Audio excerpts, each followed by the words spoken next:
Can Dave Canales end the culture of losing in Carolina, or is he just another nice guy bound to fail? I'll answer that question among other listener questions in this week's edition of the Weekly Friday Mailbag right here on Locked On Panthers.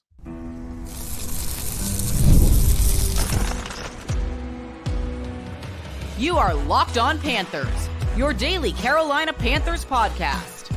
Part of the Locked On Podcast Network, your team every day.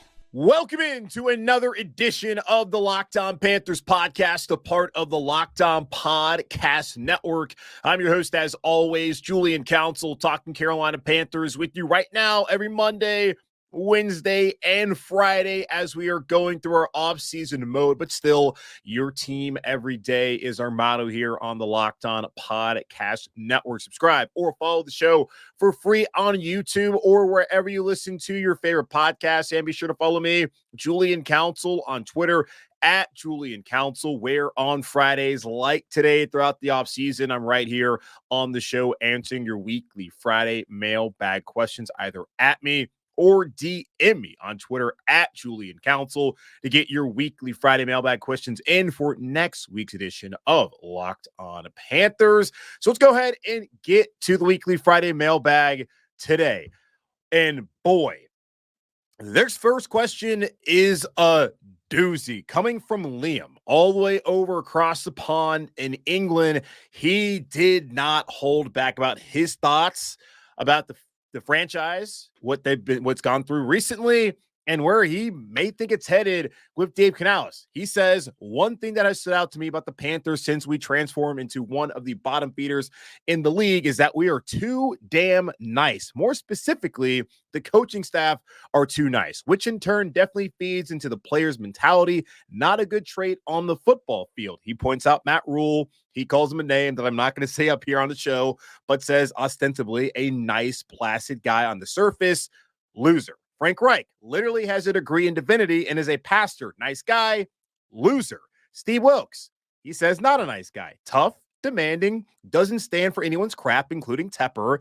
Players responded to him. You can feel it as far as these Panther coaches go. The man was a winner. Dave Canales, TBD, but it sure looks like to me, this is the Liam, like he's trying to be every player's best friend first and foremost instead of someone that they would follow into battle. Maybe it's because Tepper wants to always be the biggest presence in the room. But either way, there's a pattern emerging, and it makes me extremely pessimistic for the future, which kills me as I love our Panthers.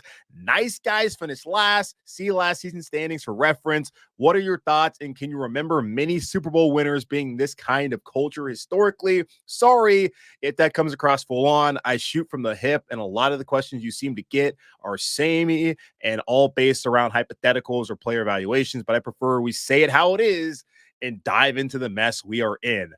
Woo! My goodness, Liam. Wow. Okay. You're right. A lot of the questions I get are always hypotheticals and my thoughts on this player, and they're basically all the same. So it is, in a way, refreshing to get just someone to get it all off their chest and give me their opinion, but also ask me a question, albeit a very long question. So I do ask, guys, I don't need this much background. But if it's a different thing like this, then sure. Okay. Nice guys finish last. Matt Rhule to me was like a vibes guy. He doesn't have a specialty, whether it's offensive or defensive. He's just vibes. And in college, vibes are great. But in the NFL, like, these are grown men. You can't talk to them in certain ways. And that was a big issue that he had. And he also felt like he had more time, and then the decisions that he made, the fact he had little experience in the NFL, that was a bigger issue than whether he was just too nice of an individual. Frank Reich has had success in the past in Indianapolis whenever he had a quarterback. Last year with their rookie, they did not do a good job putting a team around Bryce, and not do a good job of coaching Bryce, and maybe Bryce wasn't ready. I don't think that Frank Reich being a nice guy was the reason why the Panthers weren't able to have success. Now, practices, the energy, different this year. The players have already come out and said that compared to what went on last year with Frank Reich. But Frank Reich has a Super Bowl ring on his on his hand. So I think the guy knows how to win. Now, he was not the head coach, certainly, but he was a large part of that Super Bowl with the Eagles. And let's remember, Nick Foles was the guy who outdueled Tom Brady, and Frank Reich was the OC. So you got to give the man credit to some extent for what they were able to do, especially in the playoffs offensively with Nick Foles. But when you compare the two to Steve Wilks definitely has kind of that Mike Tomlin in him. Tough guy, not going to put up with any BS, even though Mike has put up a ton of nonsense in Pittsburgh. Think what he had to go through with Le'Veon Bell and Antonio Brown, but he got the best out of those guys. And every single year, that team responds. Even when they have terrible quarterback play of Trubisky and with Pickett the last 2 years, they still found a way to win 9 games. That's what Pittsburgh does. Andy Reid seems like a pretty nice guy. Andy Reid's also had to be in Philly. He's won there. He's won in Kansas City. I don't know. Like Pete Carroll, that's who I think the comparison is. Dave Canales, Pete Carroll has a great energy, seems like a great dude. Well, I've always been a huge Pete Carroll fan, but he won, man. So I don't know if I can sit here and be like, Dave Canales, nice guy, trying to be everyone's friend first. I understand your pessimism. This organization hasn't given you really much reason to feel hopeful, which is interesting. Just listening to someone who's like in England compared to the people here in America who I typically get questions from who have this thought of the Panthers are going to like be a playoff contender, which is insane to me, where you, Liam, may be a little bit more pessimistic than I think you should be, but it makes way more sense for you to feel the way that you feel than the way I had a question last week about, oh man, how are you impressed by Dave Canales? And I said, no, I'm not impressed by Dave Canales. Because what? He can stand up at the dais and he can put words together and sound encouraging, and he smiles a lot. What is that? Has he won a game? No. So I'm not impressed. So we got 2 different extremes. I think we can get somewhere closer to the middle, but more to the right of, I don't know if this is going to work out, because they have not really given us a reason to believe it's going to work out. They mainly, David Tepper, the owner, who remains the problem here at Carolina, by the way. And until they start winning games, he'll remain the problem. I got to see it first. But I don't know. I guess Jimmy Johnson seems like a nice guy. They won Dallas. I'm trying to think about recent Super Bowl winners. Bruce Arians, definitely not a guy who's going to take any crap from anybody. Doug Peterson, I guess. Yeah, I don't know if there's a certain archetype as far as the personality that these coaches have, but they're all leaders. And it's clear that the only guy over the last couple seasons that anybody on the field here in Carolina was willing to be led by was Steve Wilks. And that was the guy that had a different personality than Reich and then Rhule. And he's no longer here because Tepper didn't want him. We'll see what Dave Canales can do. I'm going to really reserve any judgment until we get into the season and he starts to win and lose games, because that's going to happen. That's when I really make my determination on how I feel about him. But even then, still got to give it some time. So I'm imagining, unless it's a complete disaster and they go 2-15 or 1-16, and God forbid 0-17, he's going to get more than just one season. So hang in there, Liam. I kind of see where you're coming from, but I'm not fully there or really anywhere close to where you're at as far as nice guys finishing last and whether Canales is too nice of a guy to win. I don't necessarily buy into that, but kind of looking back at the past, and things are changing the way that players want to be talked to. They all want to be coddled nowadays. Not all of them, but a lot of these guys need to be coddled to where you can't say certain things to them, which is right or wrong. I mean, it depends on how you look at it. This is definitely a team that doesn't need to be coddled. They definitely need to be told, hey, you guys have sucked for years. All of the players, even the guys getting paid a lot of money like Derek Brown, cool, you're a Pro Bowler. How many times have you been to the playoffs? 0. How many times have you been close to the playoffs? Really 1? You haven't done anything. So they definitely don't need to be talked to as if hell, everything's great in the world, because everything has not been great in their world as they've been a losing team. Be interesting to see how it works out. But I would not put Dave Canales in that basket just yet, and we'll see if there really is a trend. My hope is he can change the culture here in Carolina to getting back to, hell, at the very least, what they had under Ron Rivera. And it was just so funny to me. People were like, oh, we don't want to have Wilkes. It's going to be Ron Rivera 2.0. God forbid going to the playoffs 4 out of 5 years instead of not going to the playoffs for 6 seasons. Which one's better? You tell me. Okay, so great question there from Liam. We'll take a quick pause and then come back and answer more of your weekly Friday mailbag questions right here on Locked On Panthers. Passion, drive, and patience, the formula for winning championships, is also what keeps your ride or die alive. eBay Motors has everything you need to maintain your vehicle and level it up to peak performance, from superchargers, roof racks, exhaust kits, LED headlights, and more. Whether you're into speed, power, or style, eBay Motors has got you covered. With over 122 million parts for your number one ride or die, you'll always find exactly what you're looking for. And with eBay Guaranteed Fit, your part is guaranteed to fit your ride every time or your money back. Because of eBay Motors, you're burning rubber, not cash. With all the parts you need at the prices you want, it's easy to turn your car into the MVP and bring home huge wins. Keep your ride or die alive at ebaymotors.com. Eligible items only. Exclusions apply. eBay Guaranteed Fit, only available to U.S. customers. Okay, so let's maybe try to think positive after Liam's question, which I do appreciate.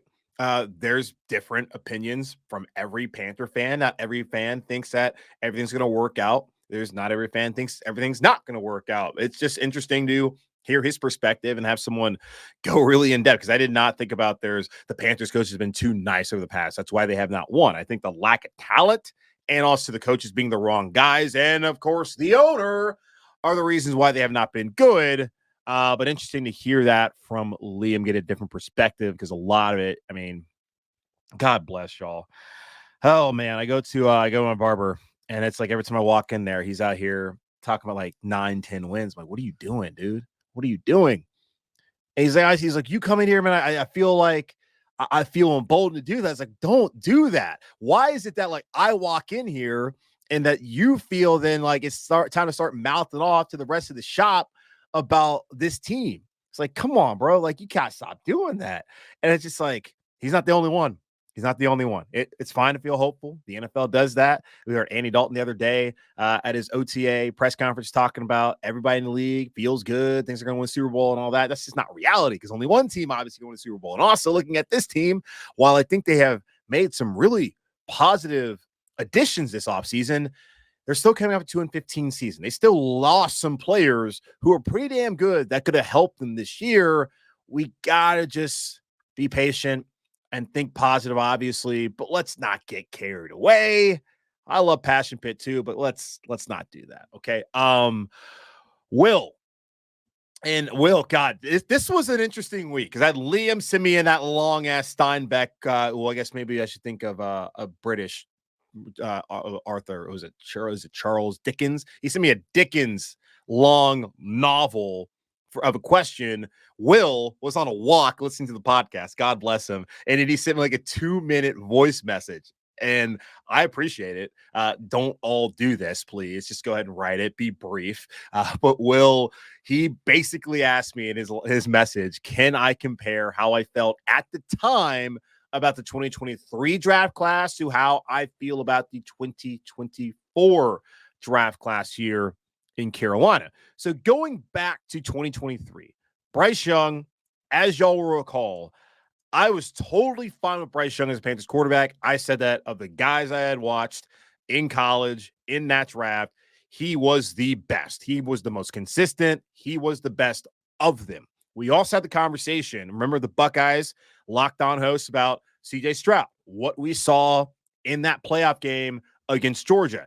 Is this who CJ Stroud's now going to be, or was that just an anomaly? Turns out that's who he was going to be and is.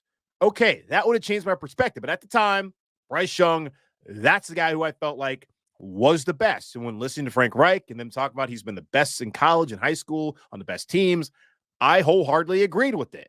And still to this day, looking back at that time, that's how I felt. I also came out and said draft day that if you bring in this coaching staff, all these bright offensive minds that are supposed to be able to help the quarterback, the most sense to me would be to take Anthony Richardson, who has the best physical traits. That would be the guy. And he supposedly was a project and still is, as we really haven't gotten to see him play that much. Would have made the most sense to get him. But I was totally fine with Bryce. I was on board with it. But I was just saying, if you're talking about all these things that you're putting around the quarterback, coaching-wise, when you want to get the raw prospect who has all the physical traits instead of the anomaly and Bryce, but Bryce Young, I was totally fine with that. So I still like Bryce, but I think you're really looking at other position groups like Jonathan Mingo. Really didn't know who he was at Ole Miss, and you look at all the receivers that have come out of there recently, like Elijah Moore, really AJ Brown, DK Metcalf, Van Jefferson. Those guys are studs. Mingo was not a stud. I was not excited about this pick at all last year, and to this day, you can still know that I'm not excited about this pick after watching what he did. Now, understanding as a rookie, like things were messed up around Bryce, things weren't great around Jonathan Mingo either. So I have to give him some sort of grace. Looking at what they've done this offseason, ain't going to be like he's going to get that many opportunities this time around to show that he can be a dude for them. Dan Morgan can sit here and say they still believe in him and yada, yada, yada. Okay, brought in Deontay Johnson. He's going to be the X. You're going to get him the ball all the time. Yo, trade it up to get Xavier Legette. So maybe he's not your guy. So still don't like it. I like the Legette pick more than I like the Mingo pick, just because Legette actually produced at the SEC level, maybe only for one season, but still he went out there and he got it done. He still has kind of the same traits, but a little bit faster.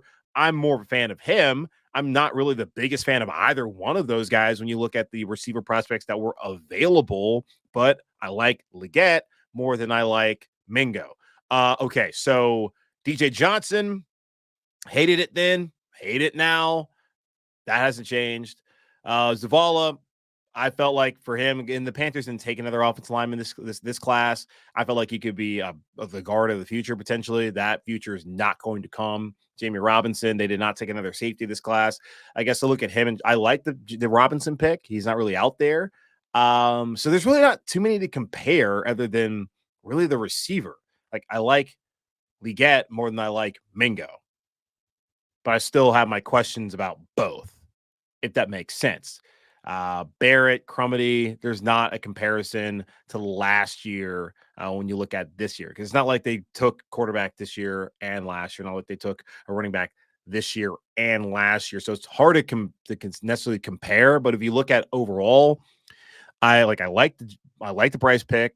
Didn't like Mingo. Didn't like Johnson. Was fine with Zavala. Was good with Robinson this year. I'm okay with Legette. Brooks, I like the player. Hated getting him there. Wallace, I'm kind of like okay. Sanders, loved it. Smith Wade, cool. Crumedy, okay. Barrett, all right. Like I feel kind of the same. And this is why I did a couple weeks ago revisiting the 2021 draft class. Need to see them play before I can really feel some type of way. But initial thoughts are for both were okay. Like some of the players, like the ideas here, like the ideas more this year, looking not necessarily at what they need for this season, but what they need in the future and what they can build with. Like that approach more than like the 2023 approach, where it's always win right now just to go win 2 games.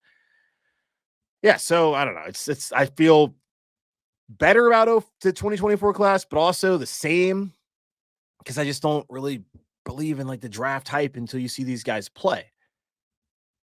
All right. So that's where I'm at there, Will. Okay.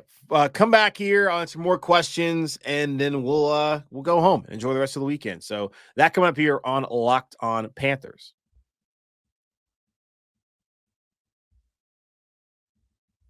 Okay, one more question from Rod. He actually has 2 questions. He asked, should the Panthers prioritize bringing in another veteran edge like Emmanuel Ogbah, Unique Ngakoue over a veteran corner with good safety play, and a juice pass rush? The Panthers may be able to hide deficiencies at corner. Well, I'll tell you this. The safety play, I have a lot of questions about. You're going to have Xavier Woods back. They bring in Jordan Fuller and then Nick Scott. Nick Scott was terrible last year in Cincinnati. He's not expected to be the starter. I do wonder. We'll see how good the safety play is going to be. It's good to have now 2 guys coming in who have been in this system before and understand it. So there's not much of a curve. And they were in it, unlike Von Bell. Von Bell hadn't been in the system before. So maybe they'll get better play out of these guys just based off of their understanding of the concepts and the scheme here in Carolina, opposed to Bell. So we'll see. And then as far as a juiced pass rush, unless the edge rushers are taking steroids, I don't see how this pass rush is going to be juiced at all. Like, that's just my opinion, because it was dead last in the NFL. And while Clowney, had a better season than Burns, he's not a better player. And we just found out this week, even though I'd been telling y'all this, that DJ Woonem got having some issues there and may not even be that healthy this season. So the pass rush is still going to be probably terrible. So it's not going to be juiced. Again, it will be juiced if they're all drinking Welch's or if they start taking steroids. But outside, as far as juice being like, oh yeah, they're going to be great, no, it ain't happening. Okay, but as far as should they get another edge rusher or corner, corner I think would be the priority. You would like to see if you can get a starting caliber corner, which is difficult this time of the year. Now, there are people available. We've talked about this individual a ton. Right now, heading into mandatory minicamp this upcoming week, I don't think the Panthers are going to be adding anybody. We're going to have to wait probably until the end of July or sometime in August before they make that kind of move. So just be patient there. It's summer. Go enjoy your family, the outside. Go on a trip. Don't focus too much on this kind of thing. Have in the back of your head and be ready for the end of the summer. But I would say corner over an edge rusher. They already spent their money on edge. They brought in Clowney. They brought in Woonem. They brought in Chase on. We haven't even seen we haven't seen really any of those guys OTAs because one of them's hurt. The other two haven't been present. And then you drafted DJ Johnson last year. Barno, he's dealing with his ACL recovery. Get down to the roster cutdowns and anything's on the table. They're going to have the top waiver wire positioning. So they're going to get whoever they want to get when they put in their claims. Just depends on who's available to them. And it could be a corner, it could be a pass rusher, it could be a different position. So keep that all in mind. But I don't think Ogba or Ngakoue are going to be two guys that they're targeting right now. If anything, I think a veteran corner is what they would want. But it's going to be about a month and a half or so before that really happens. And then your second question, of the offseason additions, who do you predict will have the most jerseys sold by the end of 2024? I assume factors include name value, position value, and opportunities for success. Well, if I were to tell y'all who to get a jersey for, it would be, no one, because you never know whether these guys are going to stick around. But it would be Leggett, because he's a first-round pick. They're going to want to feature him in the offense at some point in the future. That would be the guy I would think of the new additions. Like Deontay Johnson may not be on the team next year. I don't know if you're feeling getting a Robert Hunt or Damian Lewis jersey because they're offensive linemen. I don't know how popular those are, so I wouldn't expect that to be the one. I mean, Clowney's probably the answer, actually. Yeah, Clowney's probably the answer. Wearing that 7 back in the Carolinas, tons of Gamecocks in the area who are also Panther fans. I'm unfortunately friends of a lot of those fools. And not to say that if you are a Gamecock and a Panther fan, you're a fool, but the people I'm talking about individually are fools. I'm going to hear about that one later. Clowney's probably the one.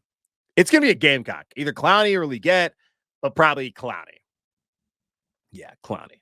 All right, it's going to wrap up this edition of the Locked On Panthers podcast, part of the Locked On Podcast Network. Hosted by yours truly, Julian Council. Again, y'all subscribe, follow the show for free on YouTube or wherever you listen to your favorite podcasts. And be sure to follow me, Julian Council, on Twitter at Julian Council, where, again, I'll be back next Friday answering your weekly Friday mailbag questions. So either at me or DM me on Twitter at Julian Council. Get your questions in for next week's edition of the mailbag. But in the meantime, be safe, be happy, be whole as always, and forever keep pounding. And I'll talk to y'all on Monday as we prepare for mandatory minicamp.